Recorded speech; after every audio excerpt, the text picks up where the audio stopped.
Friends, welcome back to my channel. तो आज हम एसएससी जेईई के प्रीवियस ईयर पेपर डिस्कस करेंगे। जैसे कि आपको पता है कि एसएससी जेईई एग्ज़ाम्स जो होता है वो एक ही दिन में 2 या 3 सेशंस करके होता है। तो जो प्रीवियस ईयर पेपर्स है सारे हम डिस्कस करेंगे एग्ज़ाम आने तक, और इसको मॉक के तौर पे डिस्कस करेंगे ताकि आपको रिविज़न भी हो जाए और सारे सब्जेक्ट्स का एक ही साथ मॉक, ये आपके लिए बहुत ही अच्छा रहे। ठीक है, तो चलिए शुरू करते हैं क्वेश्चन नंबर 1 से। विच of the following calcareous raw material used in cement production. तो दोस्तों यहाँ पे दिया गया है कि जो कैलकेरियस रॉ मटेरियल्स है वो सीमेंट प्रोडक्शन में यूज़ होता है। ऐसे करके कौन सा कैलकेरियस रॉ मटेरियल है इनमें से? Cement rock, limestone, marine shells या फिर all of the options are correct. तो देखिए सीमेंट रॉक जो होता है, सीमेंट आपका दिया गया है मतलब लाइमस्टोन ही होगा शायद। तो यहाँ पे एक चीज़ आपको याद रखना है कि कैलकेरियस का मतलब है उसमें कैल्शियम कंटेंट है। ठीक है, तो देखिए सीमेंट रॉक हो या लाइमस्टोन हो या मरीन शेल्स हो या कुछ भी हो, इस सब में तो आपका देख ही रहा है कि कैल्शियम कंटेंट तो रहेगा ही रहेगा। लाइमस्टोन तो आपको पता है कि कैल्शियम ऑक्साइड है, मरीन शेल्स में भी आपका कैल्शियम प्रेजेंट रहता है। तो यहाँ पे करेक्ट आंसर हो जाएगा आपका option D, all the options are correct. चलिए क्वेश्चन नंबर 2 की ओर बढ़ते हैं। If size of specimen use to test the compressive strength of concrete is decreased then the compressive strength of concrete will. तो देखिए यहाँ पे पूछा गया है कि जो स्पेसिमेन है उसका साइज़ अगर डिक्रीज़ किया जाता है, ठीक है, तो कॉम्प्रेसिव स्ट्रेंथ मतलब स्ट्रेस, जैसे कि हम निकलते हैं कि लोड डिवाइडेड बाय एरिया, मतलब ये मेरा पर्सनल इंटरप्रिटेशन है, आप कुछ और करके भी आप समझ सकते हैं, लेकिन ये मेरी पर्सनल इंटरप्रिटेशन है कि लोड बाय एरिया आपका स्ट्रेंथ होता है या फिर स्ट्रेस होता है। तो यहाँ पे अगर आपका जो है साइज़ को डिक्रीज़ किया जाता है, मतलब आपका एरिया जो है वो डिक्रीज़ कर रहा है, तो आपका स्ट्रेस है, जो स्ट्रेस जो है वो तो इंक्रीज़ करेगा, नेचुरली वो इंक्रीज़ करेगा। ठीक है, तो यहाँ पे करेक्ट आंसर कौन सा हो जाएगा? Option D, increase. ठीक है, ये इंटरप्रिटेशन सही, मतलब इसके लिए ऑप्ट नहीं है, लेकिन ये इंटरप्रिटेशन करके आप समझ सकते हैं, समझने के लिए ये ठीक है। ठीक है, चलिए क्वेश्चन नंबर 3 की ओर बढ़ते हैं। What is the bottom diameter of the standard mould used in slump test of concrete. देखिए बहुत अच्छा क्वेश्चन है। स्लम्प टेस्ट किस चीज़ के लिए यूज़ होता है बहुत बार पूछा जाता है, लेकिन यहाँ पे आपका साइज़ ऑफ द स्पेसिमेन पूछा गया है। तो हम ड्रॉ करते हैं फिगर को, जैसे कि ये आपका स्लम्प कोन है। ठीक है, तो यहाँ पे आपका बॉटम डायमीटर क्या रहता है? ये आपका 20 सेंटीमीटर या फिर 200 मिलीमीटर, कुछ भी कहिए आप। इसका हाइट जो है वो रहता है आपका 30 सेंटीमीटर, और इसका जो टॉप डायमीटर है ना वो आपका रहता है 10 सेंटीमीटर। ये आपको याद रखना है। इसके साथ आप मुझे कमेंट करके बताइए कि जो टैंपिंग रॉड होता है वो कितने लेयर्स में टैंपिंग किया जाता है, और उसका जो डायमेंशंस है वो भी आप कमेंट करके ज़रूर बताइएगा। ठीक है, क्योंकि ये सारे छोटे छोटे चीज़ जो है ना ये एसएससी जेईई के लिए बहुत इंपॉर्टेंट रहता है, तो ये आपको याद रखना है। तो यहाँ पे आपका क्या आंसर हो जाएगा? Option D, 200 millimetre. चलिए क्वेश्चन नंबर 4 की ओर बढ़ते हैं। The showing up of white fluffy layers on the surface of concrete is termed as. बहुत ईजी क्वेश्चन है। जब देखेंगे कि आप कभी कभी कहीं कहीं पे दिखता है कि प्लास्टरिंग के बाद या फिर आपका मोर्टर की कुछ समय बाद आपको दिखेगा कि कुछ वाइट लेयर्स, वाइट पैचेस हुआ है। तो ये किस चीज़ के लिए होता है? ये आपका एल्कलीज के प्रेजेंस के लिए होता है, और इसको क्या कहते हैं? कंसिस्टेंसी, एफ्लोरेसेंस, सेग्रीगेशन या फिर वर्केबिलिटी।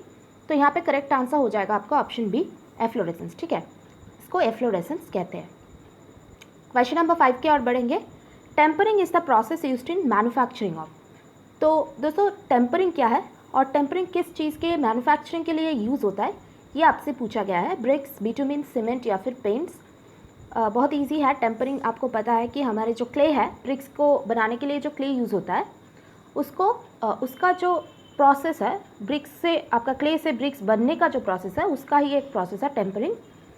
तो इसका करेक्ट आंसर हो जाएगा आपका ऑप्शन ए। चलिए क्वेश्चन नंबर 6 की ओर बढ़ते हैं। Which of the following is burnt in the Hoffmann kiln during the process of manufacturing. तो हॉफमैन किल्न में किल्न कहाँ गया है? बहुत ईजी है। किल्न जब है तो ऑब्वियसली ये ब्रिक हो जाएगा, ऑप्शन बी है आपका करेक्ट आंसर। चलिए क्वेश्चन नंबर 7 की ओर बढ़ते हैं। In which of the following case Bethell's process is used. तो बेथल्स प्रोसेस जो है वो कौन सा, इनमें से कौन सा में बेथल्स प्रोसेस जो है वो यूज़ होता है? Brick manufacturing, cement manufacturing, manufacturing of bituminous material या फिर ट्रीटमेंट ऑफ टिम्बर। तो यहाँ पे करेक्ट आंसर हो जाएगा आपका option D, treatment of timber. चलिए क्वेश्चन नंबर 8 की ओर बढ़ते हैं। For proper workability of concrete the water cement ratio varies from. तो देखिए दोस्तों कि वर्केबिलिटी जो चीज़ है ना बहुत इंपॉर्टेंट पार्ट है। वर्केबिलिटी कुछ भी नहीं है, सिर्फ ये क्या है कि कितना आसानी से आप कंक्रीट को लेके काम कर सकते हैं, ठीक है, उसको कितना आसानी से आप मिक्स कर सकते हैं, फिर ट्रांसपोर्ट कर सकते हैं, फिर प्लेस कर सकते हैं। जो the ease with which the concrete can be mixed, compacted, placed, compacted, transported, ये सारी चीज़ जितना आसानी से आप कर पाएंगे, कंक्रीट उतना ही ज़्यादा वर्केबल है। और वर्केबिलिटी के साथ स्ट्रेंथ का एक संबंध डायरेक्टली नहीं है, लेकिन देखिएगा आप वाटर सीमेंट रेशियो या फिर एग्रीगेट सीमेंट रेशियो, इन सब के साथ आपका वर्केबिलिटी और स्ट्रेंथ, इन दोनों चीज़ कंक्रीट में बहुत ही मायने रखता है, ठीक है। तो आपका वर्केबिलिटी, आप एक चीज़ अच्छी तरह से समझ लीजिए कि 0.35 से 0.45 तक आपका जो है वर्केबिलिटी रहेगा, तो आपका कंक्रीट ठीक रहेगा। लेकिन 25% जो है ना, वो आपका सीमेंट के साथ जो पानी का रिएक्शन होता है उसमें आपका 25% ऑफ वाटर लग जाता है, और जो आपका 17% ये आपका लग जाता है वॉइड्स को फिलअप करने में, ठीक है। तो आपका कुल मिला के हम कह सकते हैं कि 0.38 के आसपास आपका वर्केबिलिटी रहेगा, तो आपका कंक्रीट जो है अच्छा बनेगा। तो यहाँ पे ऐसे कोई ऑप्शंस तो दिया नहीं है 0.35 या फिर 0.45, तो नियर बाई जो ऑप्शन है वो आपका 0.2 to 0.4, ऑप्शन बी हो जाएगा आपका करेक्ट आंसर, ठीक है। चलिए क्वेश्चन नंबर 9 की ओर बढ़ते हैं। The viscous liquid obtained from the destructive distillation of organic material. तो देखिए यहाँ पे ऑप्शंस देख के ही आपको आंसर पता चल जाएगा, क्योंकि पेंट जो है ना, पेंट क्या है, कुछ नहीं है, पेंट एक आपका बेस है, बेस के साथ आपका पिगमेंट को मिलाया जाता है, बस यही है पेंट। अब इसको लेके ड्रायर, थिनर, ये सब आपको पढ़ना है, लेकिन पेंट बहुत ईजी पार्ट है। और स्लैग जो है ये एक बाई प्रोडक्ट है, किस चीज़ का बाई प्रोडक्ट, जो आपका सीमेंट में यूज़ होता है, किस चीज़ का बाई प्रोडक्ट है स्लैग, आप कमेंट करके बताइए, ठीक है। तो यहाँ पे विस्कस लिक्विड जिसका विस्कोसिटी बहुत ज़्यादा है, मतलब कम है, और इसमें ज़्यादा है विस्कोसिटी, और इसमें destructive distillation of organic material, मतलब जो वुड होता है ना, उसका डिस्ट्रक्टिव डिस्टिलेशन करके जिसको पाया जाता है उसे हम कहते हैं टार। ऑप्शन सी हो जाएगा आपका करेक्ट आंसर। क्वेश्चन नंबर 10 की ओर बढ़ते हैं। What is the approximate bitumen content in the refined asphalt. बहुत इंपॉर्टेंट क्वेश्चन है, थोड़ा हटके क्वेश्चन है, इसीलिए मैंने ये पेपर चूज़ की कि आपका जो बिटुमिन कंटेंट, ऐसे क्वेश्चंस रहता है कभी कभी, मतलब ऐसे क्वेश्चंस जो है ये दिमाग को घुमाता है, और यही क्वेश्चंस आपका पोजीशन को एसेस करता है। इजी क्वेश्चंस देखिए सब कर सकते हैं, लेकिन आपका जो है ना बहुत 3, 4, 10 क्वेश्चन रहेगा जो आपको, अगर आप कर पाते हैं तो आप क्वालिफाई कर जाएंगे। तो ये बिटुमिन कंटेंट जो रहता है रिफाइंड एस्फल्ट में, ये आपसे पूछा गया है। तो देखिए नॉर्मली ये 30 से 70% के आसपास रहता है, मतलब ये आपका रेंज है। तो यहाँ पे सबसे दिखने को कौन सा लग रहा है, ऑप्शन बी, ऑप्शन डी जो है ना 52, दोनों के बीच है, तो ऑप्शन डी हो जाएगा आपका करेक्ट आंसर। आप भी बताइए कमेंट करके कौन सा हो सकता है, मुझे लगता है 50 होगा, ठीक है। चलिए क्वेश्चन नंबर 11 की ओर बढ़ते हैं। Which of the following is the correct statement for cubical content method. Estimate का क्वेश्चन है। क्यूबिकल कंटेंट मेथड जो है उसमें क्या होता है, cost of building is estimated by multiplying the total area with aerial rate.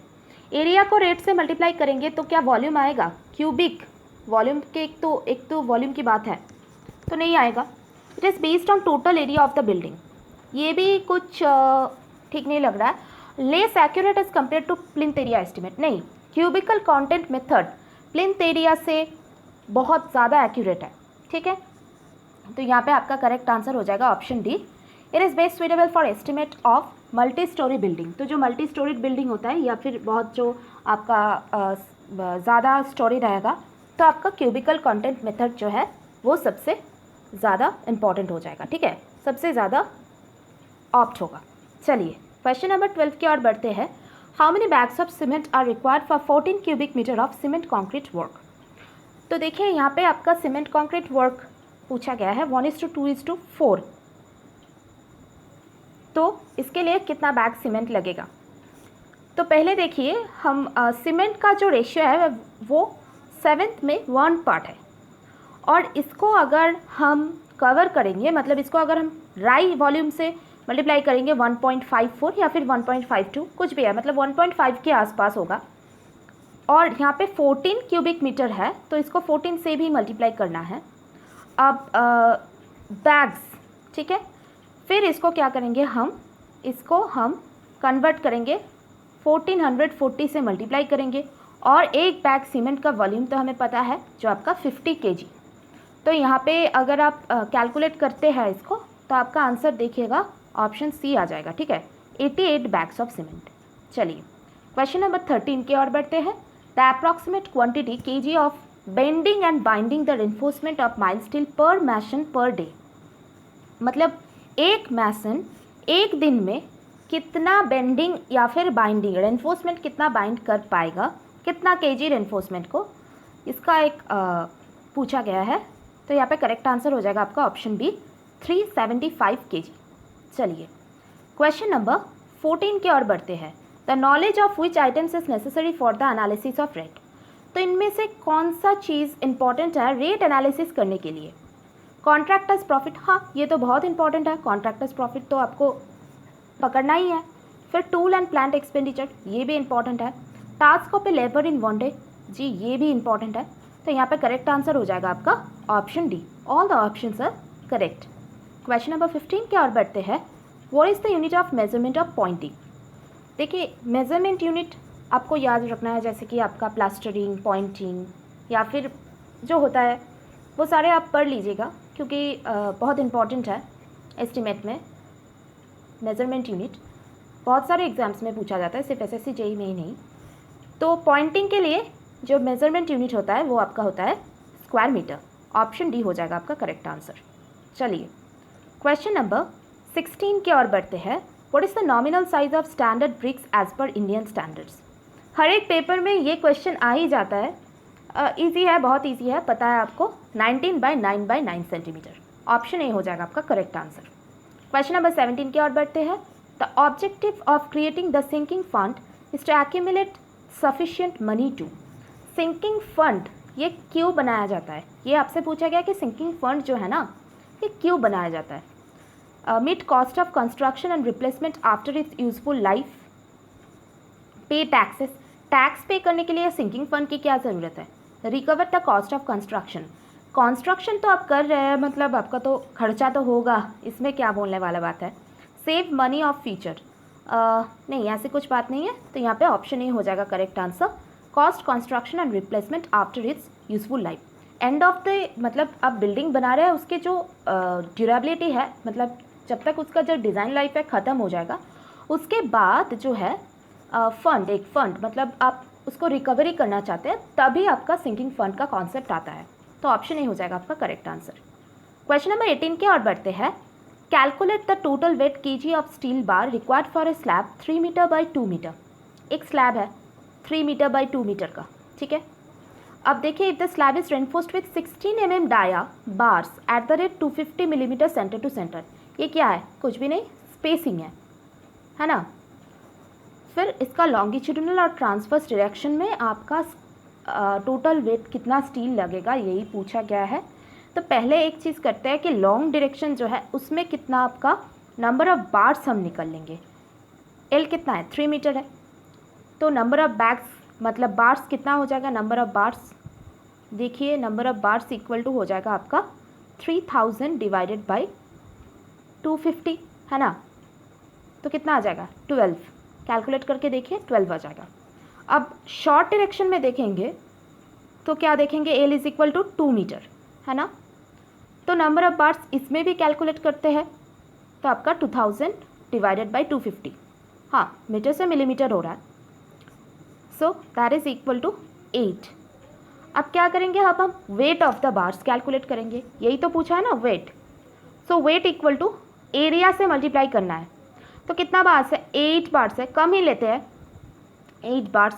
So 8 into pi by 4 into 0.016 क्या है, डायमीटर है, इंटू 3 मीटर है, इंटू 2 मीटर, ये तो आपका एरिया है, इंटू कितना होता है आपका वेट 7850, है ना, यही तो है ना यूनिट वेट।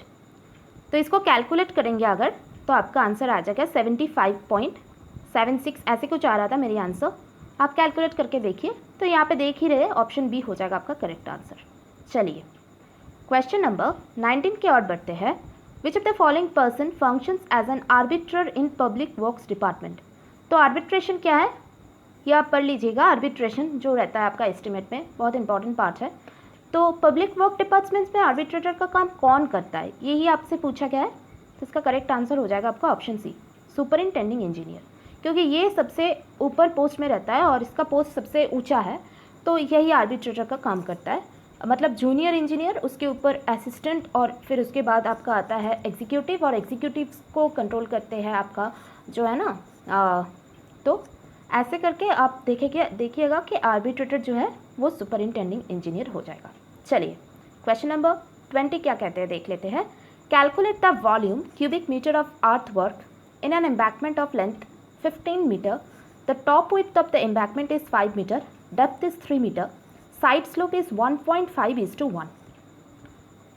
तो देखिए टॉप विड्थ शायद ये नहीं होगा, क्योंकि मैंने जब सॉल्व करने की कोशिश कर रही थी तो टॉप विड्थ तो नहीं हो सकता, बॉटम विड्थ दिया जाता है, ठीक है। तो यहाँ पे थोड़ा सा करेक्शन हो जाएगा, बॉटम विड्थ हो जाएगा।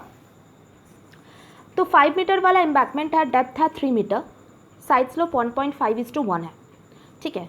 चलिए पहले फिगर को ड्रॉ करते हैं।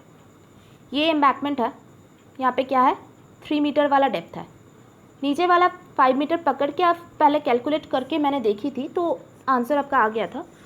तो टॉप विड्थ शायद नहीं होगा, लेकिन उसमें उसको आप कैलकुलेट कर सकते हैं, लेकिन थोड़ा कुछ अलग सा आ जाएगा, ठीक है। और स्लोप क्या है 1.5:1, नेगेटिव आ जा रहा है अगर 5 मीटर टॉप पकड़ेंगे तो। और आपका लेंथ जो है वो 15 मीटर है। तो इसमें आपका वॉल्यूम बहुत इजी है, टॉप विड्थ पहले आप निकाल लीजिए ना, b + 2nd, ये तो आपको पता है b + 2nd मतलब क्या है 5 + 2 इंटू स्लोप क्या है 1.5 इंटू क्या है 3। तो इसको अगर आप कैलकुलेट करेंगे तो टॉप विड्थ जो है वो आपका आ रहा था 4.5 इंटू 2 मतलब 9 + 5 मतलब कि 14 मीटर। तो simple half into sum of parallel sides जो कि आपका 5 + 14 मल्टीप्लाइड बाय डेप्थ है ना, और total multiplied by the length, पूरे के पूरे आपका वॉल्यूम कैलकुलेट करना है तो 15 से तो मल्टीप्लाई करना ही है। तो यहाँ पे आपका आंसर आ जाएगा 427.5, ऑप्शन डी हो जाएगा आपका करेक्ट आंसर। चलिए क्वेश्चन नंबर 21 क्या बोल रहे हैं देखेंगे। In geodetic surveying sum of all internal angles of a spherical triangle should be. Geodetic है मतलब क्या है आपका जो है सरफेस कार्वेचर जो है इसको कंसिडर किया जाता है ना। 250 किलोमीटर को ऐसे ज़्यादा होगा तो जियोडेटिक सर्वेइंग और इसका कर्वेचर कंसिडर किया जाता है। तो sum of all internal angles of a spherical triangle क्या होगा इसका, तो यहाँ पे करेक्ट आंसर हो जाएगा आपका option C, greater than 180 degree, ज़्यादा होगा 180 डिग्री से, ठीक है। क्वेश्चन नंबर 22 की ओर बढ़ते हैं। A line 5 metre on the original map is shrunk to 4.6 metre. Calculate the shrunk scale if the original scale of map was 1 centimetre equal to 80 metre. तो अगर आपका 1 सेंटीमीटर 80 मीटर होता है तो 1 मीटर इक्वल टू 1/80 होता है ना centimetre. तो 4.6 मीटर 5 मीटर का मतलब क्या हो जाएगा 1/80 डिवाइडेड बाई 5 और 4.6 से हम मल्टीप्लाई कर देंगे क्योंकि ये आपका श्रंक हो गया है। तो अगर हम इसको कैलकुलेट करते हैं और फिर जो वैल्यू आएगा उसको हम सेंटीमीटर से इक्वेट करेंगे, मतलब इसको तो डिवाइड करना पड़ेगा 1 से, तो आपका करेक्ट आंसर आ जाएगा ऑप्शन सी, ठीक है 86.95। अब कैलकुलेट करके देखिए इसको 86.95 आएगा, ठीक है। चलिए 23 विच of the following instrument is used for setting out right angles. तो ऑफसेट नहीं होगा, प्लम बॉब तो आपका सेंटरिंग के लिए यूज़ होता है, ऑफसेट रॉड जो है ऑफसेट लेने के लिए यूज़ होता है, क्लिनोमीटर आपको पता है डिस्टेंस, और यहाँ पे आपका करेक्ट आंसर हो जाएगा ऑप्शन सी प्रिज्म स्क्वायर, ठीक है।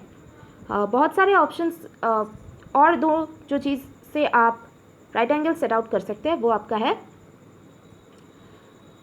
ऑप्टिकल स्क्वायर एक है, और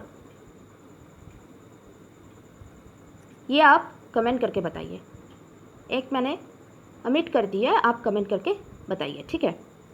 क्वेश्चन नंबर 24 की ओर बढ़ते हैं। Determine the normal pull for a tape 20 metre long standardized at a pool of 30 kg. The cross-sectional area of tape is 0.5 square centimeter. Weight of tape per meter is 20 gram. Take modulus of elasticity for tape material as 21 lakhs kg per square centimeter. kg रखना है, centimetre रखना है, ठीक है। तो जैसे कि आपको पता है कि नॉर्मल पुल जो होता है ना, मतलब नॉर्मल टेंशन, वो इक्वेट हो जाता है। मतलब किससे इक्वेट होता है? सैग और पुल ये न्यूट्रलाइज हो जाता है। Pn minus P0 L by a जो आपका पुल है, that is equal to W square L divided by 24 Pn square, है ना। तो यहाँ से अगर आप कैलकुलेट करेंगे तो आपका Pn का वैल्यू ना ऐसे कुछ आ जाता है 0.204 W root under a divided by root under Pn minus P0। अब देखिए W तो आपका दिया गया है, W जो कि आपका 30 वेट दिया गया है ना, 30 kg। Area of cross section आप निकल सकते हैं क्योंकि आपका जो क्रॉस सेक्शनल एरिया है 0.5 स्क्वायर सेंटीमीटर है। सिर्फ आपको जो चेंज करना है, इलास्टिसिटी, मॉडुलस ऑफ इलास्टिसिटी भी दिया गया है, पुट कर दीजिए। और P0 जो है वो भी आपका दिया गया है, जो आपका नहीं, W वेट तो कुछ और ही हो जाएगा, हाँ 20 ग्राम, वेट आपका 20 ग्राम हो जाएगा, ठीक है। इसको केजी में कन्वर्ट करना है, पॉइंट केजी में कन्वर्ट करते हैं तो आपका आ जाएगा 0.002 शायद, कैलकुलेट करके देखिए। फिर P0 आपका हो जाएगा 30 kg, है ना। स्टैंडर्ड पुल तो यही बताया गया है, P0 आपका स्टैंडर्ड पुल, ठीक है। तो इसको अगर आप कैलकुलेट करेंगे तो आपका वैल्यू क्यूबिक करके सब कुछ इक्वेशन आएगा, उसको आपको सॉल्व करना पड़ेगा। फिर आपका वैल्यू कुछ ऐसे करके 47.47 के आसपास आता है। तो यहाँ पे ऑप्शन हो जाएगा आपका option D, none of this, ठीक है। क्वेश्चन नंबर 25 क्या बोल रहे हैं देख लेंगे। विच of the following expression is used for calculating RL of A point. तो देखिए RL ऑफ ए पॉइंट करके दो आपका इक्वेशन मैं बताती हूँ। हाइट ऑफ इंस्ट्रूमेंट में आपका क्या हो जाता है? Height of instrument equal to RL plus back side, है ना। तो अगर आप RL निकल लेंगे तो height of instrument minus back side, लेकिन इसमें एक बात है कि आपका हर वक्त बैक साइड दिया जाएगा या फिर ऐसे होगा, इसका कोई गारंटी नहीं है। अब RL इक्वल टू, अगर हम राइज ऑफ फॉल के लेंगे तो RL ऑफ प्रीवियस पॉइंट जो होता है प्लस राइज हो जाएगा अगर आपका राइज है तो, और माइनस फॉल हो जाएगा अगर आपका फॉल है तो, है ना। तो यहाँ पे ऑप्शन डी हो जाएगा आपका correct answer. Question number 26, calculate the reduced bearing of a line if its whole circle bearing is 130 degree. तो देखिए 130 डिग्री अगर आप देखेंगे कि 130 डिग्री जो है 90 और 180 के बीच है ना। तो साउथ ईस्ट क्वाड्रेंट में तो ज़रूर होगा, और 130 मतलब 180 माइनस 130 कर देना है आपको। तो यहाँ पे आ जाएगा आपका south 50 degree east, option C हो जाएगा आपका correct answer. Question number 27, fore bearing and back bearing of lines of a traverse are as follows. तो फोर बेयरिंग और बैक बेयरिंग यहाँ पे दिया गया है। तो इसमें कौन सी, which of the following station is free from local attraction. Local attraction नहीं है, मतलब क्या है, fore bearing plus minus back bearing equal to 180, ये आएगा तो लोकल अट्रैक्शन नहीं है। तो आप इसको माइनस करके देखिए, 304 माइनस 125 ये आपका आ जाएगा 179, ये 351 172, ये भी 179। तीसरा आप देखिए ये आपका आ जाएगा 181, और ये डी ई नहीं होगा, ये शायद डी ए होगा, ई तो नहीं हो सकता। तो ये आपका 180 आ जाएगा। लेकिन ए बी में तो आपका एरर है, मतलब ए एरर फ्री नहीं है, ए में आपका लोकल अट्रैक्शन है। तो ऑप्शन डी हो जाएगा आपका correct answer, only D. Question number 28 के और बढ़ते हैं। Which of the following features is shown by the parallel contour lines. Contour lines parallel रहेगा तो इनमें से कौन सा, हिल्स क्या हो जाएगा, हिल्स में आपका इनसाइड में ज़्यादा होगा, आउटसाइड में कम हो जाएगा। स्टीप स्लोप में पैरेलल नहीं हो पाएगा, उसका जो गैपिंग है वो घट जाएगा। तो यहाँ पे आपका parallel features, parallel contour lines, option D हो जाएगा आपका करेक्ट आंसर। क्वेश्चन नंबर 29 की ओर बढ़ते हैं। Calculate the distance between the instrument and staff if the staff readings are 1.56, 2.05, 2.56, multiplying constant and additive constant given है। देखिए अगर आपको स्टाफ रीडिंग्स को आप अगर इक्वेट करेंगे, टैक्योमेट्री का क्वेश्चन है, तो यहाँ पे आप देखेंगे कि इन दोनों के बीच जो है वो आपका 0.49 ऐसे करके कुछ है, और 2.56 और 2.05 मतलब 0.51, तो ऐड करेंगे तो आपका 1 आ जाएगा। और मल्टीप्लाइंग कांस्टेंट, क्योंकि 100 आपको तो फॉर्मूला पता है ना, फॉर्मूला क्या है, केस प्लस सी। तो यहाँ पे आपका जो है इसमें आप 100 इंटू 1, या आप अगर टोटल ऐड करेंगे प्लस 10 मतलब 110 आ जाएगा आपका correct answer, option B. Question number 30. Calculate the length of the longer chord of 250 meter radius curve having deflection angle of 90 degree. Long chord का जो है फॉर्मूला क्या है आपको पता है शायद, L equal to 2R sine delta by 2, formula ये है। ठीक है, पुट कर दीजिए, R आपका 250 दिया गया है, डेल्टा आपका 90 डिग्री है, जस्ट पुट कर दीजिए वैल्यू, आपका वैल्यू आ जाएगा 353.55 करके ऐसे कुछ आ जाएगा, तो ऑप्शन बी हो जाएगा आपका correct answer. Question number 131. 10 meter thick confined aquifer gives steady state discharge of 0.03 meter cube per second through the well of 50 centimeter radius. Due to the pumping, the height of water in the well is dropped from 15 meter to 10 meter and the radius of influence is obtained as 500 meter. Calculate the permeability. Confined aquifer का formula पहले आपको जानना है, जो कि आपका K equal to Q आपका दिया गया है log base E R2 by R1, formula यही है, divided by 2 pi B into H2 minus H1। ठीक है, रेडियस ऑफ इन्फ्लुएंस आपका ये 500, ये 0.5, इसको पुट कर देना है, सिर्फ 50 सेंटीमीटर मतलब 0.5 मीटर। Q आपका दिया गया है 0.03, B भी आपका दिया गया है H2 माइनस H1 मतलब 15 माइनस 10। ठीक है, कैलकुलेट करेंगे अगर आप इसको तो आपका करेक्ट आंसर आ जाएगा ऑप्शन ए 0.66। चलिए क्वेश्चन नंबर 32 की ओर बढ़ते हैं। Which of the following represents the range of plasticity index for silt. तो देखिए नॉर्मली सिल्ट जो रहता है ना उसका प्लास्टिसिटी जो है लेस देन 7, ये हो जाता है उसका प्लास्टिसिटी इंडेक्स PI। तो यहाँ पे तो ऐसे कोई ऑप्शंस नहीं है, तो ऑप्शन ए हो जाएगा आपका करेक्ट आंसर, सबसे कम हम पकड़ लेंगे। Question number 33, the grain size of medium grain sand lies between. Medium grain sand, तो चलिए पहले हम सैंड का जो साइज़ है उसका वेरिएशन क्या होता है, 75 माइक्रॉन से 0.425 होगा, तो ये आपका फाइन सैंड है। फिर 0.425 से 2 मिलीमीटर तक जो है वो आपका है मीडियम। ठीक है, तो यहाँ पे करेक्ट आंसर हो जाएगा आपका ऑप्शन बी। और कोर्स जो है ना वो 2 से 4.75 मिलीमीटर से तक होगा, तो ये आपका हो जाएगा कोर्स सैंड। ठीक है, ये सैंड का 75 माइक्रॉन से 4.75 mm से का वेरिएशन सैंड में होता है। ठीक है, ऑप्शन बी हो जाएगा आपका correct answer. Question number 34, during the flow over length of 30 metre the head loss of 5 metre is occur during the seepage, what is the value of hydraulic gradient. तो देखिए हाइड्रोलिक ग्रेडियंट का एक तो common formula है G-1/1+E, लेकिन वो formula यहाँ पे यूज़ नहीं करना है। यहाँ पे क्या है IC हाइड्रोलिक ग्रेडियंट या फिर critical hydraulic gradient HL/L। Head loss कितना हो रहा है 5 डिवाइडेड बाई 30, सिर्फ कैलकुलेट करिए, ऑप्शन सी हो जाएगा आपका correct answer. 35, which of the following is measured with the help of barometer. बहुत ईजी क्वेश्चन है, बार जिसका यूनिट है वही बैरोमीटर से मेजर होगा ना, तो करेक्ट आंसर हो जाएगा ऑप्शन सी। ठीक है, question number 36, if gauge pressure and atmospheric pressure at a point are observed as 70 mm of mercury and 750 mm of mercury respectively, what is the value of absolute pressure. तो देखिए absolute pressure PABS, इसका एक formula है PABS equal to PATM मतलब atmospheric pressure plus P gauge. ठीक है, और दूसरा फॉर्मूला क्या है P absolute equal to PATM minus P vacuum. ठीक है, तो यहाँ पे आपका एब्सोल्यूट प्रेशर मतलब एटमॉस्फेरिक दिया गया है और गेज दिया गया है, सिंपल ऐड कर देना है। अगर आप ऐड कर देंगे तो आपका करेक्ट आंसर आ जाएगा ऑप्शन डी।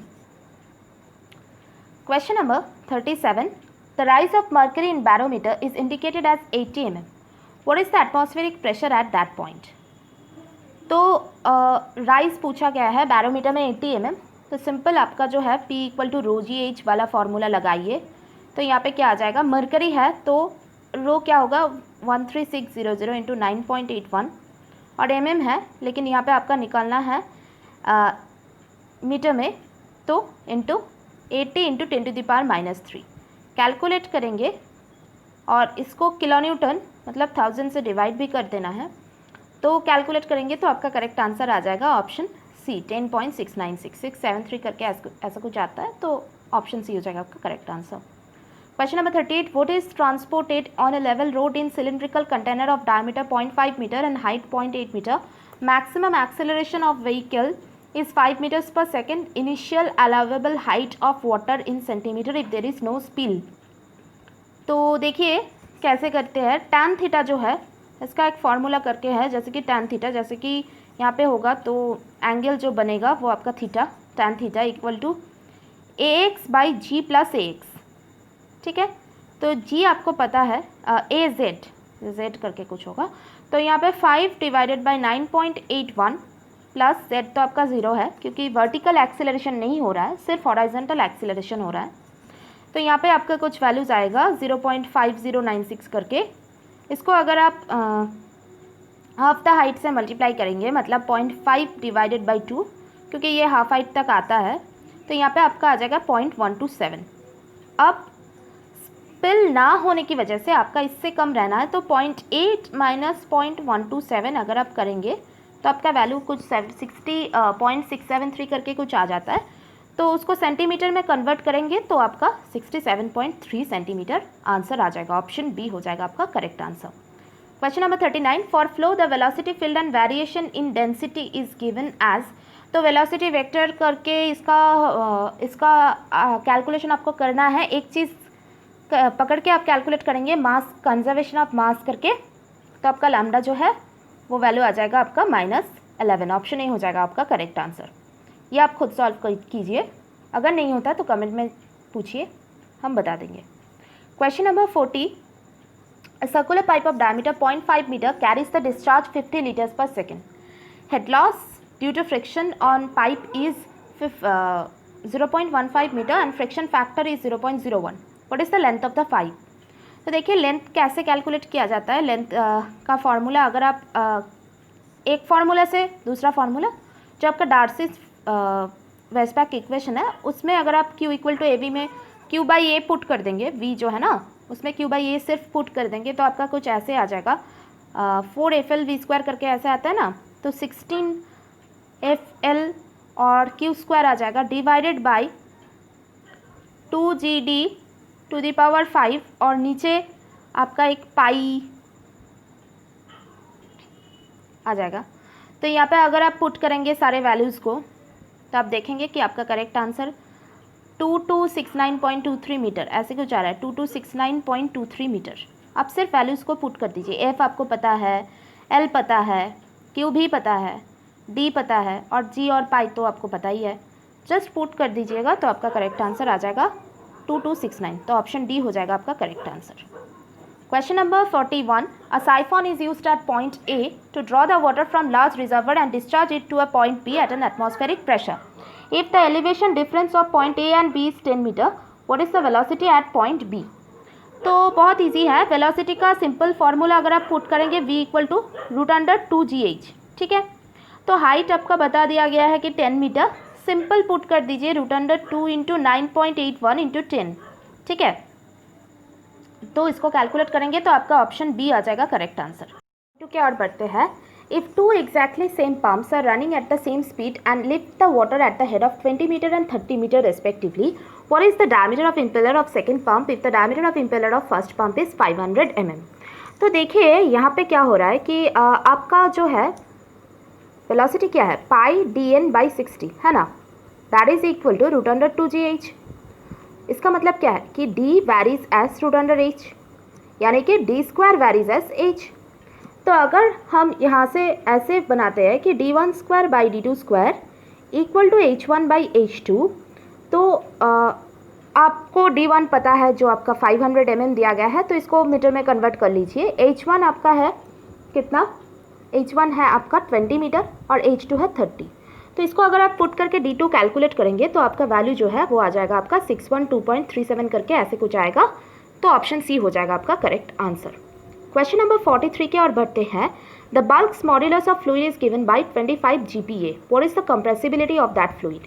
तो देखिए बल्क मॉड्यूलस के साथ कंप्रेसिबिलिटी का रिलेशन क्या है कि compressibility is equal to 1 by bulks modulus. So 1 by 25 GPa का मतलब है 10 टू द पावर 9, मतलब यहाँ पे कंप्रेसिबिलिटी पास्कल इन्वर्स में आपको निकालना है। पास्कल जो आपका न्यूटन पर मीटर स्क्वायर, लेकिन ये न्यूटन पर मिलीमीटर स्क्वायर, तो मीटर में कन्वर्ट कर लीजिए, इसको 100 से मल्टीप्लाई कीजिए, किलो न्यूटन आ जाएगा। तो न्यूटन पर मीटर स्क्वायर में अगर आप कन्वर्ट करते हैं तो यहाँ पे आपका ऑप्शन बी हो जाएगा आपका correct answer. Question number 44, which of the following parameter is measured with the help of albedometer. तो एल्बोमीटर से कौन सा पैरामीटर को मेजर किया जाता है? एक्सेलरेशन, वेलोसिटी, विस्कोसिटी या फिर डिस्चार्ज। करेक्ट आंसर है आपका ऑप्शन डी, डिस्चार्ज। एल्बोमीटर से आपका डिस्चार्ज जो है वो मेजर किया जाता है। Question number 45, which of the following is not a cause of water logging. तो इनमें से कौन सी वाटर लॉगिंग की कारण नहीं है? एक्सेस रेनफॉल नहीं, एक्सेस रेनफॉल तो कारण है। फ्रिक्वेंट इरिगेशन, ज़्यादा इरिगेशन होगा तो ऑब्वियसली वाटर लॉगिंग होगा। हाई वाटर टेबल, तो इन तीनों आपका जो है ये वाटर लॉगिंग का कॉज है। तो यहाँ पे करेक्ट आंसर हो जाएगा आपका option A, excess tapping of ground water. Question number 46 की ओर बढ़ते हैं। Calculate the velocity of flow through a channel if mean diameter of soil particles is 0.5 mm, discharge is 60 cumecs. Simple है, Q equal to AB का formula put करिए, कैलकुलेट कीजिए। अगर आप कैलकुलेट करेंगे तो आपका करेक्ट आंसर आ जाएगा option C, 0.93। Question number 47, what is the value of slope required for coning of wheels. तो कोनिंग जो होता है ना, मतलब जो एक एंगल दिया जाता है इनसाइड में रेलवे में, क्यों दिया जाता है ये आप कमेंट करके बताइए। और कोनिंग के लिए जो स्लोप रिक्वायर होता है वो आपका है 1/20। ऑप्शन सी हो जाएगा आपका correct answer, 1/20। Question number 48, calculate the ratio of radius of relative stiffness for concrete pavements if the ratio of their thickness is 1.5। देखिए क्वेश्चन डायरेक्ट नहीं है, क्वेश्चन थोड़ा सा घुमा के है। रेडियस ऑफ रिलेटिव स्टिफनेस का फॉर्मूला अगर आपका सारा वैल्यूज दिया जाता तो इजीली निकल जाते, लेकिन यहाँ पे क्या है, रेशियो दिया गया है। तो ये क्या है, इसका फॉर्मूला जो है ये कुछ भी नहीं है, 4√अंडर EH³ by 12 into 1 minus mu square, ये आपका फॉर्मूला है, ठीक है। तो यहाँ पे अगर आप कैलकुलेट करेंगे तो देखिए एक चीज़ की रेशियो दिया गया, ये सब नहीं दिया गया, ये पैरामीटर्स आपका ओमिटेड है। तो K वैरीज एज h⁴ 3/4 ऐसे करके हम पकड़ सकते हैं, और जो रेशियो है वो 1.5 है। तो h की जगह अगर आप 1.5 पुट कर देंगे तो आपका वैल्यू जो है वो आ जाएगा आपका ऑप्शन बी, 1.355। कैलकुलेट करके आप ज़रूर देखिए। Question number 49, which of the following represents the value of hourly variation factor. तो आवरली वेरिएशन फैक्टर जो है उसका वैल्यू क्या है, 1.5। ऑप्शन बी हो जाएगा आपका करेक्ट आंसर। पिछले वीडियोस में भी हमने ये डिस्कस किए थे, तो 1.5 हो जाएगा आपका correct answer. Question number 50, what is the rainfall intensity millimetres per hour according to formula given by British Ministry of Health if time of concentration is 540 seconds. तो देखिए दो फॉर्मूला होता है, ब्रिटिश मिनिस्ट्री ऑफ हेल्थ वाला जो formula है ना वो आपका दो होता है।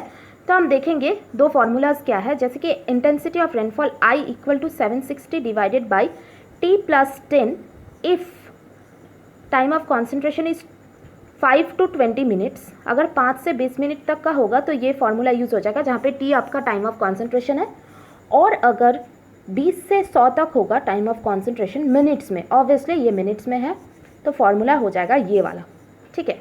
तो देखिए 540 सेकेंड्स का मतलब क्या है, 540 सेकेंड्स मतलब है आपका 9 मिनट्स, है ना। तो जस्ट पुट कर दीजिए 9 मिनट्स, यहाँ पे पुट कर देंगे तो आपका जो वैल्यू है वो आ जाएगा आपका ऑप्शन सी। चलिए क्वेश्चन नंबर 51 की ओर बढ़ते हैं। Efficiency of riveted joint is defined as the ratio of. तो रिवेटेड जॉइंट्स जो होता है उसका एफिशिएंसी किस चीज़ का रेशियो होता है, याद रखिएगा वो आपका है strength of joint divided by strength of solid plate. तो यहाँ पे जो ऑप्शंस दिया गया है उसमें ऑप्शन ए हो जाएगा आपका correct answer, least strength of riveted joint divided by strength of solid plate. Question number 52, the critical load for a column of length L hinged at both ends and having flexural rigidity EI is given by। Exact अगर आप इसके आगे वाला जो video है उसको देखेंगे तो आपको पता चल जाएगा कि जो हिंज्ड वाला जो पार्ट है, हिंज्ड एंड्स, तो उसके लिए आपका जो एल इफेक्टिव होता है यूलर्स फार्मूला में उसका वैल्यू सेम रहता है, कोई चेंज नहीं होता है। तो वैल्यू आपका हो जाएगा π² EI/L²। ऑप्शन बी हो जाएगा आपका correct answer. Question number 53, for determination of allowable stress in axial compression Indian standard institution has adopted. तो देखिए एक्सियल कंप्रेशन वाला जो स्ट्रेस है उसको अगर हम निकलना चाहेंगे तो उसके लिए आपको सेकेंड फार्मूला यूज़ करना पड़ेगा। तो देख लेते हैं, sigma max equal to, formula ऐसे है, P by A plus P eccentric divided by I sec of root under P I into L by two. Value ये है, ठीक है, फॉर्मूला ये है, देख लीजिएगा। Question number 54, when a large value of radius of gyration is not required.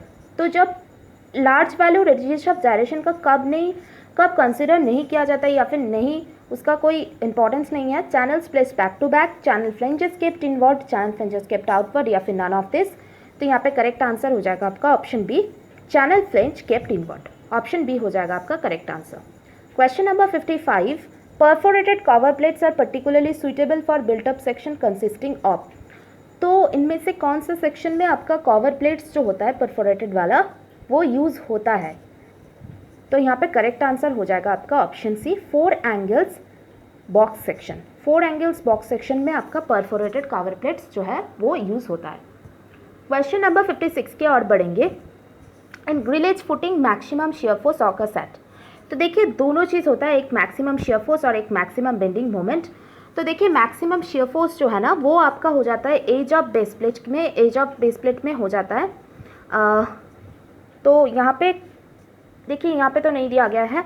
और जो मैक्सिमम बेंडिंग मोमेंट होता है वो आपका सेंटर ऑफ बेस प्लेट जो है, मैंने ऐसे पढ़ा है बुक्स में। तो यहाँ पे तो कोई आंसर नहीं है। मैक्सिमम शियर फोर्स आपका हो जाएगा एज ऑफ बेस प्लेट में, ठीक है, एज ऑफ बेस प्लेट, ये आपको याद रखना है। ऑप्शंस नहीं दिया गया है। चलिए question number 57, lag angle is.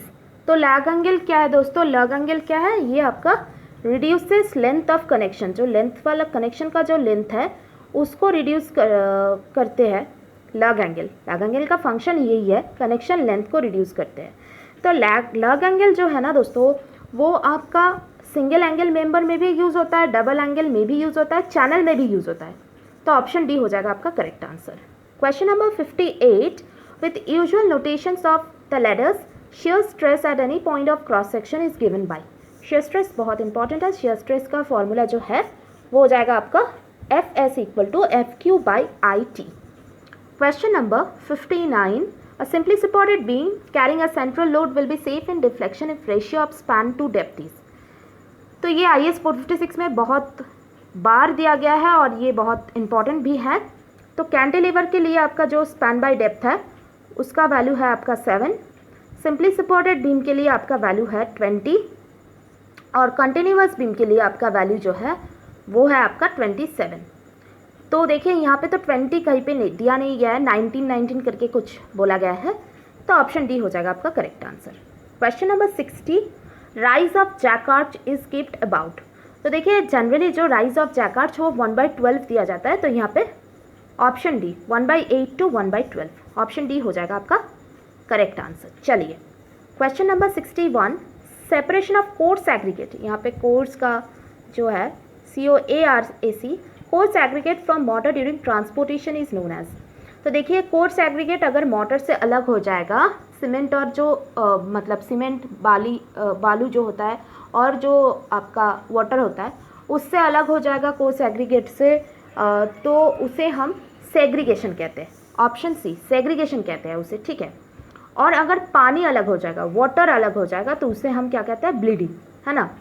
तो यहाँ पे सेग्रीगेशन हो जाएगा आपका correct answer. Question number 62, pick up the correct statement from the following. देखिए क्या क्या बोला गया है, पढ़ना है। हायर परसेंटेज ऑफ C3S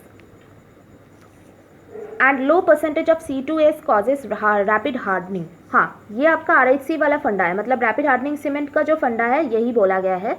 ये सही है, बिल्कुल सही है। हायर परसेंटेज C3S पर जितना ज़्यादा होगा ना हार्डनिंग उतना ज़्यादा होगा। Higher percentage of C3S and low percentage of C2S makes the cement less resistive to chemical attack. हाँ, ये भी सही है। C2S का परसेंटेज ज़्यादा होगा तो एसिड या फिर केमिकल रेजिस्टेंट जो है वो ज़्यादा बढ़ जाएगा। Lower percentage of C3S and high percentage of C2S contribute to slow hardening. ये बिल्कुल इसका ऑपोजिट है, ये भी तो सही है। तो यहाँ पे करेक्ट आंसर हो जाएगा आपका ऑप्शन डी।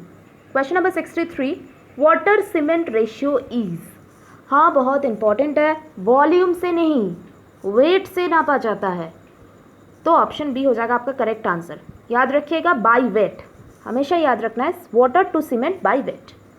चलिए question number 64, higher workability of a concrete is required if the structure is, तो वर्केबिलिटी ज़्यादा, मैंने पहले ही क्वेश्चन में आपको बताई थी कि वर्केबिलिटी कुछ भी नहीं है, सिर्फ वर्केबिलिटी यही है कि वो कितना आसानी से उसको लेके हम काम कर सकते हैं, बस यही चीज़ है। तो वर्केबिलिटी ज़्यादा कब लगेगा, जब सेक्शन का रेनफोर्समेंट ज़्यादा है, वो तो है, ठीक हो जाएगा तो इसके लिए हायर वर्केबिलिटी नहीं लगेगा, क्योंकि जितना ठीक है उतना रेनफोर्समेंट वो कंपेंसेट कर जाएगा। लेकिन अगर थीन सेक्शन होता है ना, तो रेनफोर्समेंट के बीच का गैप बहुत कम रहता है, तो वहाँ पे वर्केबिलिटी ज़्यादा रहेगा। ऑप्शन सी हो जाएगा आपका करेक्ट आंसर। क्वेश्चन नंबर 65 की ओर बढ़ते हैं। Workability of concrete mix with low water cement ratio is determined by, तो देखिए ये दोनों जो है ना, ऑप्शन ए और ऑप्शन डी, ये तो बिल्कुल नहीं होगा क्योंकि ये स्ट्रेंथ टेस्ट है। बी और सी में होगा। स्लम टेस्ट हर एक वर्केबिलिटी में वैलिड है, उसके लिए लो या हाई होने की कोई ज़रूरत नहीं है, हर एक वर्केबिलिटी वैलिड है, तो ऑप्शन सी हो जाएगा आपका correct answer. Question number 66, for preparing a test specimen it is necessary, एक टेस्ट स्पेसिमेन प्रिपेयर करने के लिए, किस टेस्ट स्पेसिमेन, कंक्रीट के जो आपका है उसको प्रिपेयर करने के लिए सीमेंट और फाइन एग्रीगेट को मिक्स करना है, कोर्स एग्रीगेट को मिक्स करना है, वाटर को भी मिक्स करना है, तो यहाँ पे ऑप्शन डी हो जाएगा आपका correct answer. Question number 67, the maximum thickness of concrete floor of a cement warehouse, हाँ बहुत इंपॉर्टेंट क्वेश्चन है, प्रीवियस ईयर में भी रिपीट हुआ है, तो यहाँ पे करेक्ट आंसर हो जाएगा आपका option D 25 centimetre. Question number 68, compaction of concrete improves, तो कॉन्क्रीट के कंपैक्शन करने के लिए क्या इंप्रूव होगा, डेंसिटी इंप्रूव तो ज़रूर होगा, स्ट्रेंथ भी इंप्रूव होगा, ड्यूरेबिलिटी भी इंप्रूव होगा, तो यहाँ पे ऑप्शन डी हो जाएगा आपका correct answer. Question number 69, horizontal construction joints in concrete walls are generally provided at, तो देखिए horizontal construction joint window sill level में, सॉफिट लेवल में, फ्लोर लेवल में, तीनों में आपका दिया जाता है, तो ऑप्शन डी हो जाएगा आपका correct answer. Question number 70, workability of concrete for a given water content is good if aggregates are, तो देखिए राउंडेड होगा तो आपका वर्केबिलिटी क्या हो जाएगा, ज़्यादा होगा, ऑप्शन ए हो जाएगा आपका correct answer.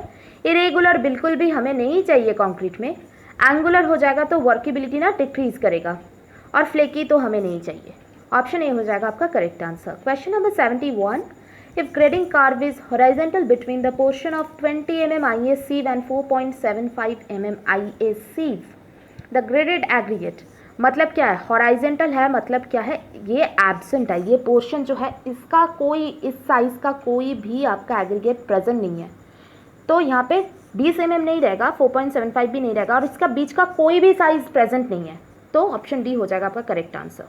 Question number 72, sawdust can be rendered chemically inert by boiling it in water containing, तो सॉडास्ट को केमिकली इनर्ट करना है हमें, क्योंकि नहीं तो ये रिएक्ट करेगा, तो फेरस सल्फेट में अगर आप पानी और फेरस सल्फेट में इसको बॉयल करेंगे तो ये इसका जो केमिकल प्रॉपर्टी है वो घट जाएगा, ऑप्शन ए हो जाएगा आपका correct answer. Question number 73, pick up the correct statement from the following, continuous grading is not necessary for obtaining a minimum air void, continuous grading तो ज़रूरी है, एयर वॉइड के लिए ग्रेडिंग बहुत ज़रूरी है, ये सही नहीं है, ठीक है।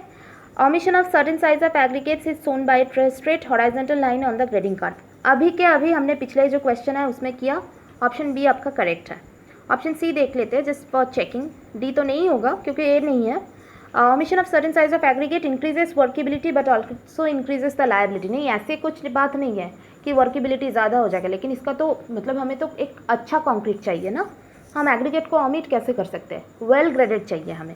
एक चीज़ हर वक्त याद रखिए कि हमें वेल ग्रेडेड चाहिए, गैप ग्रेडेड इसको कहते हैं, गैप ग्रेडेड है ना, तो ये हमें बिल्कुल भी नहीं चाहिए, वेल ग्रेडेड चाहिए। Question number 74, for construction of structures in sea water the cement generally preferred is, इसमें ऑप्शंस दिया नहीं गया है, ऑप्शन डी हो जाएगा करेक्ट आंसर। कौन सा सीमेंट यूज़ होता है, पोर्टलैंड स्लैग, स्लैग आपका मेरीन स्ट्रक्चर्स में यूज़ होता है, ठीक है, स्लैग PSC याद रखिएगा। Question number 75. The strength of concrete made with angular aggregate and rounded aggregate is practically same at water cement ratio is. तो देखिए ऐसे कुछ नहीं है कि एंगुलर और राउंडेड कभी इक्वल होता है, तो ऑप्शन डी हो जाएगा आपका करेक्ट आंसर। चलिए क्वेश्चन नंबर 76 की ओर बढ़ते हैं। Pick up the correct statement from the following. Drying shrinkage is affected by. हाँ, श्रिंकेज किस चीज़ से इफेक्ट होता है? देखिए दोनों चीज़ बहुत इंपॉर्टेंट है। ह्यूमिडिटी तो उससे इफेक्ट होता ही है, और वाटर कंटेंट से इफेक्ट होता है। टाइम के साथ इसका कुछ रिलेशन, मतलब ये सी का प्रीवियस ईयर क्वेश्चन है, ये टाइम के साथ इसका कुछ रिलेशन नहीं है। क्वेश्चन ऐसा था कि A and C is correct, B and C, ऐसे करके क्वेश्चन था। तो यहाँ पे क्योंकि कोई ऑप्शंस नहीं दिया गया है, ये इसके साथ क्रीप का एक रिलेशन है, लेकिन श्रिंकेज का रिलेशन वैसा करके ज़्यादा नहीं है। तो ऑप्शन डी हम पकड़ रहे हैं, लेकिन सही है आपका ऑप्शन ए और सी, क्योंकि वाटर कंटेंट और रिलेटिव ह्यूमिडिटी में ही डिपेंड करता है। चलिए question number 77।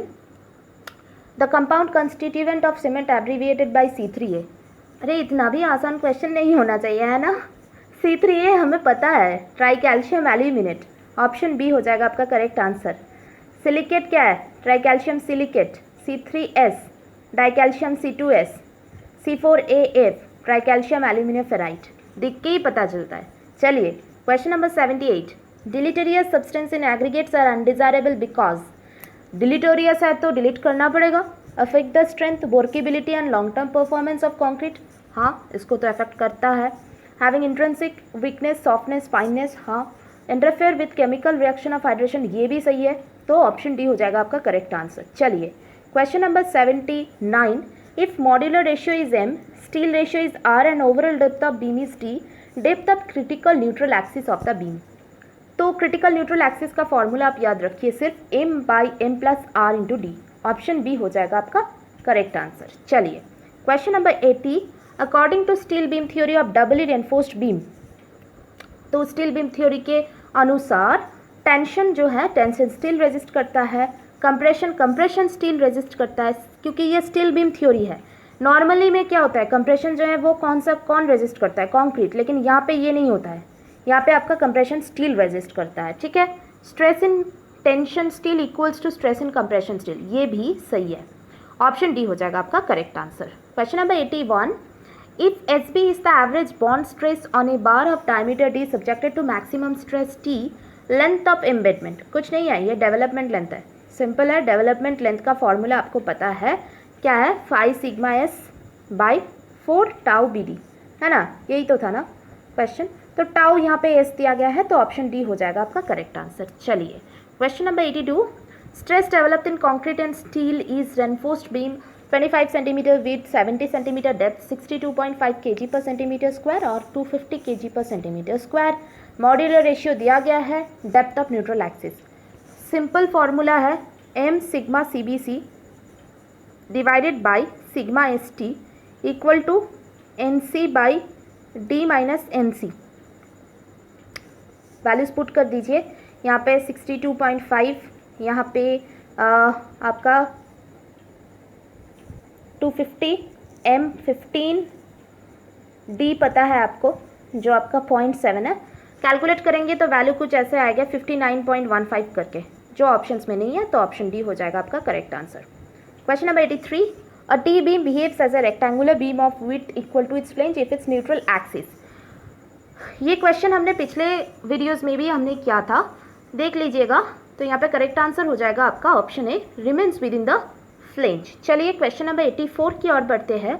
Maximum bending moment of a simply supported slab m kg effective depth of slab.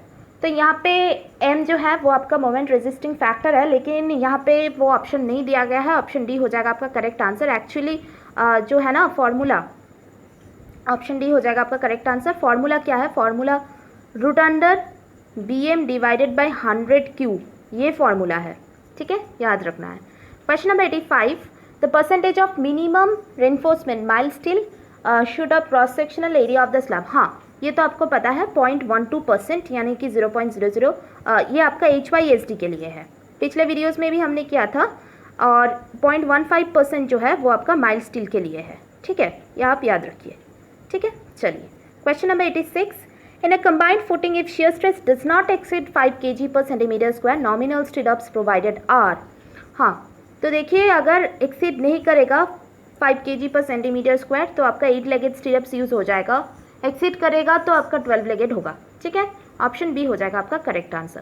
Question number 87 की ओर बढ़ते हैं। On piles the drop must be at least. हाँ, पाइल्स में ड्रॉप कितना देना चाहिए ही चाहिए, वो आपका ऑप्शन सी हो जाएगा 120 centimetre. Question number 88, total pressure on vertical faces of A retaining wall of height H acts parallel. Retaining wall है तो इसमें आपका टोटल प्रेशर पूछा गया है। रिटेनिंग वॉल अगर रहेगा तो टोटल प्रेशर कितना हो जाएगा फ्री सरफेस में, कितने डिस्टेंस में आप ये एक्ट करेगा, यही आपसे पूछा गया था। यहाँ पे करेक्ट आंसर हो जाएगा आपका ऑप्शन बी h/3, 1/3 हाइट में एक्ट करता है। Question number 89, ratio of length and depth of a simply supported rectangular beam which experiences maximum bending stress equal to tensile stress. तो यहाँ पे करेक्ट आंसर हो जाएगा आपका option B 2/3। Question number 90, maximum deflection of a simply supported beam of span L carrying an isolated load at the center of the span, flexural rigidity being EI। याद रखना है, एक सिंपली सपोर्टेड बीम है, उसमें एक isolated load काम कर रहा है। ठीक है, तो इसके लिए आपका जो डिफ्लेक्शन है वो हो जाता है आपका WL3/48 EI, और स्लोप जो है वो आपका हो जाएगा WL2/16 EI। ये बस याद रखिए। ठीक है, ऑप्शन डी हो जाएगा आपका correct answer. Question number 91, steel plate D/B sandwich rigidly between 2 number joists. हाँ, ये फिगर हम ड्रॉ करेंगे, फ्लिच्ड बीम कहते हैं इसे, कुछ नहीं है, ये फ्लिच्ड बीम है। ठीक है, steel plate rigidly between 2 timber joints, ये टिम्बर है, ये स्टील है। ठीक है, तो ऐसे करके अगर हो जाएगा तो आपका वैल्यू जो है, फॉर्मूला जो है वो आ जाएगा आपका option B sigma BD³ + MBD³/60। Option B हो जाएगा आपका correct answer. Question number 92, radius of gyration of a section of area A and least moment of inertia I about centroidal axis is. Gyradius का formula आपको याद है शायद, तो यहाँ पे करेक्ट आंसर हो जाएगा आपका ऑप्शन से √I/A। ठीक है, question number 93, in the trust shown below. 93 की ओर बढ़ते हैं। In the trust shown below the force in member BD। तो देखिए यहाँ पे एक ट्रस्ट दिया गया है, यहाँ पे 100 टन्स आ रहा है, तो BD में क्या आ जाएगा, और कोई फोर्स तो है नहीं, तो ऑप्शन ए हो जाएगा आपका करेक्ट आंसर। 100 टन कंप्रेसिव आ जाएगा BD में। ठीक है, चलिए question number 94, the force in AD of the trust shown in figure below. तो देखिए AD जो है ना, उसमें आपका फोर्स कितना आएगा, तो देखिए पहले हमें जो करना है वो आपका VA + VB = कितना आ जाएगा, 5 टन्स, ये तो आ रहा है। और मोमेंट एट ए अगर हम लेंगे, मोमेंट एट ए ये कितना आता है आपका 40 × x + 5t × x है ना, माइनस VB × 2x, ये आपका मोमेंट एट ए है। तो यहाँ से अगर हम देखेंगे कि आपका 90 = 2 VB, तो VB आपका कितना आ रहा है 4.5t, और ऑब्वियसली ये कंप्रेसिव होगा, तो यहाँ पे ऑप्शन सी हो जाएगा आपका करेक्ट आंसर। चलिए question number 95, if D and D are external and internal diameters of a circular shaft, polar moment of inertia. तो क्या हो जाता है आपका polar moment of inertia, pi d⁴ - d⁴ /32।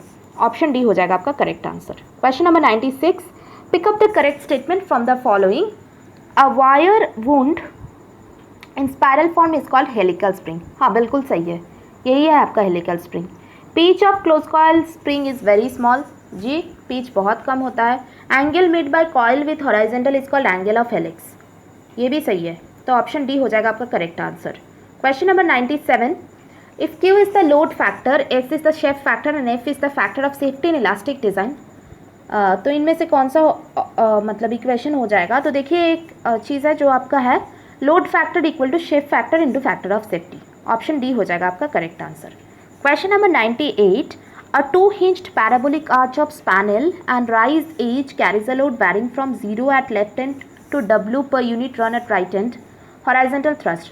तो लोड जो है UDL है, सिंपल कैलकुलेट करेंगे अगर आप, तो आपका करेक्ट आंसर आ जाएगा option D WL2/16H। Option D हो जाएगा आपका correct answer. Question number 99, maximum bending moment due to an isolated load in a 3-hinged parabolic arch, span है आपका L, राइज है H, having one of its hinges at the crown, occurs on either side of the crown at a distance. तो यहाँ पे correct answer हो जाएगा आपका option C. ठीक है, ऑप्शन सी कहीं कहीं पे दिया गया है, लेकिन करेक्ट आंसर मुझे जो लगता है वो आपका ऑप्शन ए L/4। L/4 आएगा ना तभी तो मैक्सिमम हो जाएगा, है ना, क्योंकि पूरे के पूरे में तो आपका लोड है, आइसोलेटेड लोड है, तो ऑप्शन ए ही होगा। ठीक है, चलिए क्वेश्चन नंबर 200 या फिर 100 मतलब एंड लास्ट क्वेश्चन है हम लोगों का। देखिए क्वेश्चन रिपीट है, equivalent length of column L having both and strings, पहले भी हमने डिस्कस किया है, ऑप्शन बी हो जाएगा आपका करेक्ट आंसर, यूलर्स फार्मूला ये वाला। तो देखिए दोस्तों, अगर आपको ये सेशन पसंद आई हो तो वीडियो को लाइक कीजिए, और अगर आपको इसका PDF चाहिए तो हमारे टेलीग्राम ग्रुप पे जल्दी ज्वाइन कर लीजिए, ये वाला जो है आंसर वाला PDF आपको मिल जाएगा। और आप अगर अभी तक आपने हमारे फेसबुक पेज पे नहीं ज्वाइन किया है, मतलब लाइक और फॉलो नहीं किया है, जो आपका स्माइल एंड सिविल इंजीनियरिंग है, तो जल्दी से उसको फॉलो कर लीजिए।